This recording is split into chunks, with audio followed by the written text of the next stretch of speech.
Well, hey, my name is Sandra, and I wanted to start this channel just to do a video diary of my journey with MS and faith, and kind of walking along, believing God, and living your truth, and still dealing with some things. And so I watched a couple of channels and got encouragement through watching other people and learning a lot about this MS disease, which is a real scary and unpredictable disease.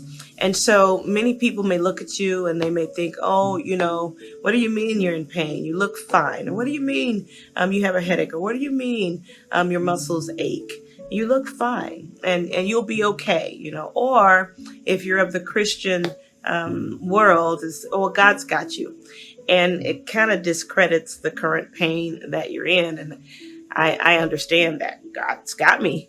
And so I wanted to just do a video and just have a diary of just this journey that I've been on. So let me just kind of catch you up. So I run a company called I Finish Strong. Therefore, I'm always on this track of trying to be my best me, live authentic, do what I feel like I'm called to do, and to help people. Sometimes when you're in the vein of help or helper of other people, you oftentimes forget about yourself, or you put your own needs on a shelf. As I start my video diary, I'd like to start with a scripture reminder. I'm biblically based. I love Jesus. So if you don't love Jesus and you're on my channel, you probably won't like it. So, because I'm going to talk about Jesus. So just so you know, hey, you can listen if you want to. All right. So the scripture that I want to start with today is Psalms 107, 19 through 21. And it says, "Then they cried to the Lord in their trouble, and he saved them from their distress.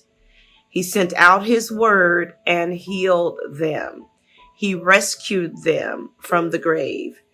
Let them give thanks to the Lord for his unfailing love and his wonderful deeds for mankind." So a part of this journey that I've been on has been this constant realization that God's presence goes with me. And even though there's times when I really don't feel well in my body, I yet persevere and I yet push and do the best that I can do to help the people that I'm called to help.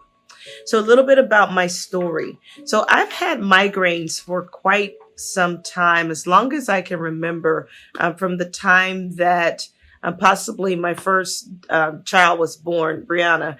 I remember having migraines, and migraines that started out somewhat simplistic. It was just like a dull ache.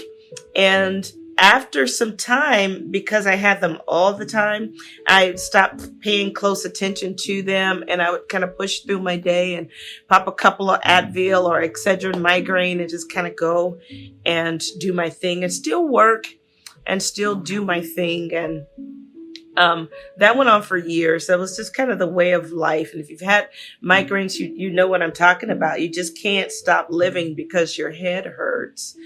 You kind of do as much as you can until you can't. And then when you can't, you just don't. And so I've learned how to do that. And so throughout the years of having migraines, one particular day, I just kind of went on. This was maybe like the 7th or 8th day of my dull ache pain, and having pain on this left side of my face on my way to work after dropping my kids off at school. I noticed that my eye on this left side had went blind. And at first it started out just a thin bar. And I thought, oh, your contact folded over. Let's fix it when you get to work.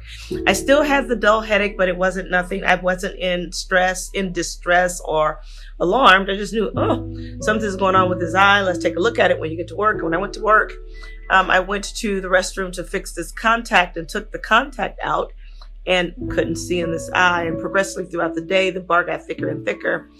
And I went through a series of seeing ophthalmologists and OSHU until this eye just kind of went dark for about 6 months. And at 6 months, it opened up. And so I could tell that story in one of my other videos. And so the migraines is kind of what got me into this. And pretty soon, progressively, I had this flare up. No one knew exactly what happened to me. I knew that I was up under some type of attack, right? And so the left side of my face was in constant pain. Left side of my body began to droop, or like I could not walk very well. And I had trouble with managing weakness in my arms. And so after a bunch of tests and things, it was still inconclusive. They knew that I had optical neuritis.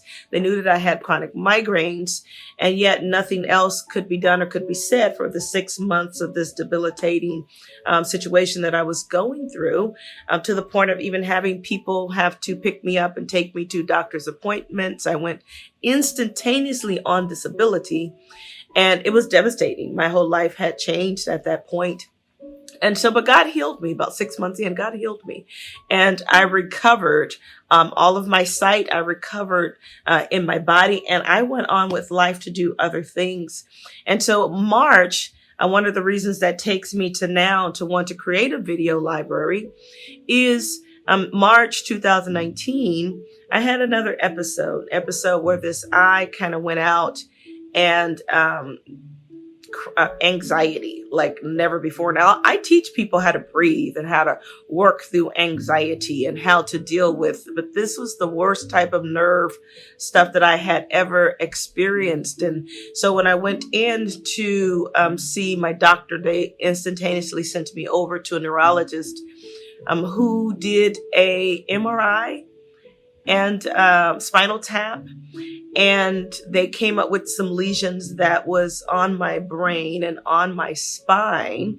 And if you've dealt with this before, the thing that kind of threw me off was this electrical shock. My body was shocked. Every time I would get out of the bed, lift my head forward, it was attached to my spine, and this shock would just go through my body. And I equate this to a story that's probably not for the people out there who love animals. When my kids are really small, they're all in college now, but when they were really small, we brought them some fishes and some frogs. And I didn't know at that time the frogs needed a place to perch or to come out of the water and to go back into the water. But I remember these frogs coming up to the top of the tank, and then they were just shocked and they would float down to the bottom, and they'd come. And me and my kids were looking, saying, what the world's wrong with these frogs? Had no idea that they needed to have a place where they can come out and they could come up to the top of the tank, and then they can breathe. I needed some of the water not to be as tall as the tank. Learned a lot in my years of getting fish and getting animals for my kids and trying to help them be better with keeping and taking care of something outside of themselves. And so I had this shock thing going throughout my whole body, where I'd wake up in the morning and try to get out the bed and have this my body is just kind of electrocuted type of thing. It's sticking your finger in the socket. But that's what alarmed me and what really sent me out, this eye going left, this weakness on this left side. And soon following that diagnosis, this chronic fatigue stuff started setting in. And I can't think of any better way to explain it. No more than 1 minute you feel great. For example, I'd wake up, get ready. As soon as I get out the bed, get ready, do my makeup. I'm on my way to work. By the time I got to the front door, it was like this pillow, this heavy weighted blanket of darkness just kind of sits on me.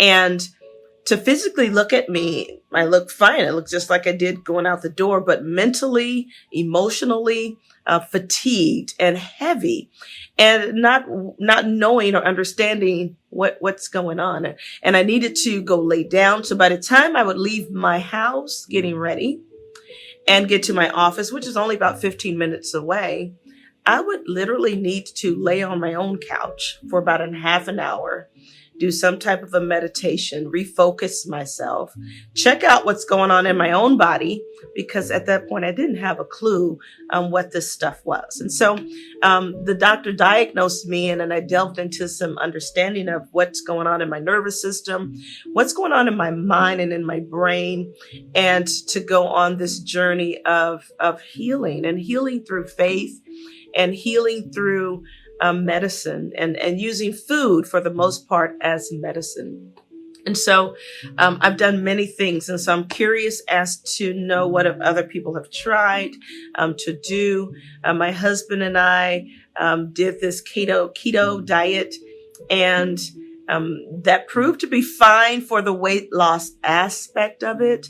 But for the lowering of salts and sugars and stuff like that, and we just didn't pay that close attention to it. We were just out, oh, we're going to lose weight. And that was the wrong motive. Now I know to go toward living and feeling and being healthy versus this whole having this image. I want this summer body type of thing. Well, my body had failed me. And so just trying to be healthy and trying to be able to think clearly was huge. And so I took at that point when I went back in, I started taking about March 2019. I started taking it was a medication. What was that medication called? Tecfidera. Yeah. And so that's the other thing I recognize just in my thinking. I talk to people all day, but my brain stalls and I can feel it searching for words and fighting with itself because you know exactly what you want to say. Now, how can I get those words to come out of my mouth? And that seems to be the hardest thing to do. And some days it's very scary and nerve-wracking. And so I have post-its all over. I make notes to myself. I make notes in my phone, hence the video diary, so I can keep up with what's going on with my symptoms and what's going on in my life. And so I did that Tecfidera. And in the beginning, when I tried it, now I'm very sensitive to medications. Everything I've ever tried throughout history, throughout life, has proved to be a nightmare and a wreck. And so Tecfidera didn't do as, wasn't as bad starting out. I started out half doses because I knew I had sensitivity to medications and went up to full doses. And maybe about a month two in to the Tecfidera, I started having some side effects, like some awful pain in my side and some itching. All my whole body, just skin itched.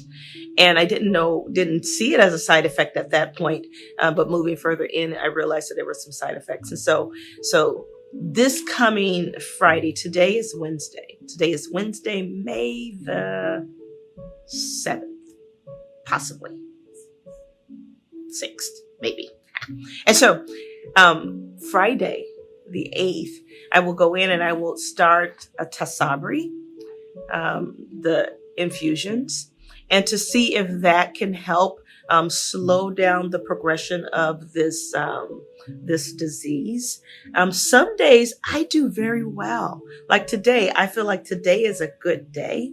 I was able to get up, get going. I took a 10-minute walk, and even though I feel, tired, it wasn't like the weight of fatigued that I would normally feel. I started about 30 days ago, maybe about 30 days, this WALS protocol where it's just a healthier way of eating, green food diet. And my stomach really aligns with this. My body says, yay, thank you for going this route. And so I feel better. The last 2 days have been better days that I've seen.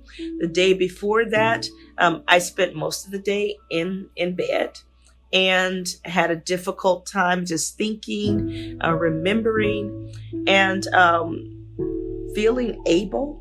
I think that's one thing, feeling able or qualified or equipped to do the thing that I do. And so I take days like that really slowly, and I choose kind of how much I put within those particular days.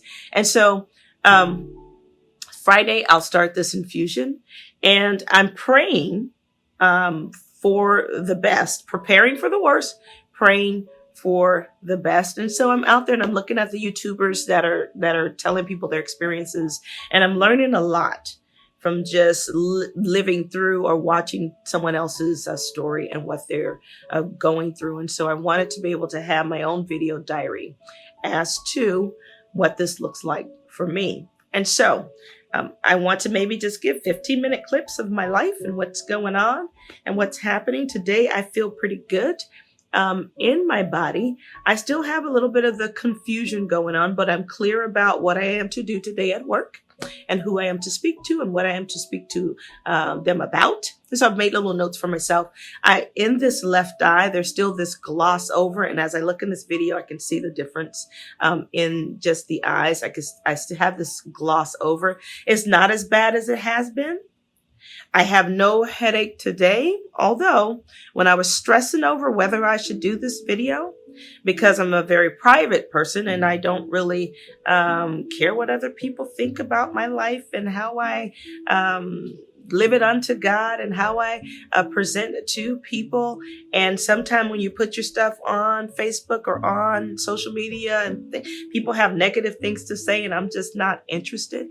But I realized it was helpful for me to go over and to remind myself of the good days and the bad days so that I could see in those bad days that there were some days that were really good. As my memory continues to come in and come out, that's really scary because I don't want to end up have a life that's where my mind is demented. And so I'm trying to do everything that I can do to stay on target and on task prayerfully. And so I look to hear more about how you're doing. If you struggle with this illness or any illness and you tap into this video and you want to align or you want to share, feel free to share. Once again, my scripture for this week, and I'm always going to open with the scripture and end with the scripture, is Psalms 107:19-21. That they cried to the Lord in their trouble. And that's exactly what I've done. And through these seasons of troubles, that I've cried to the Lord and I believed him to be the healer. And he is just that, the mighty healer. And so I may not be where I want to be today, but I thank God that I'm not where I used to be yesterday. And through every day, it's a progressive journey, but I walk it hand in hand with the Lord. And so God bless you. And I pray for you as you pray for me. So take care of yourself. Video number 1. This video is now, as Dave Ramsey would say, in the books. So take care.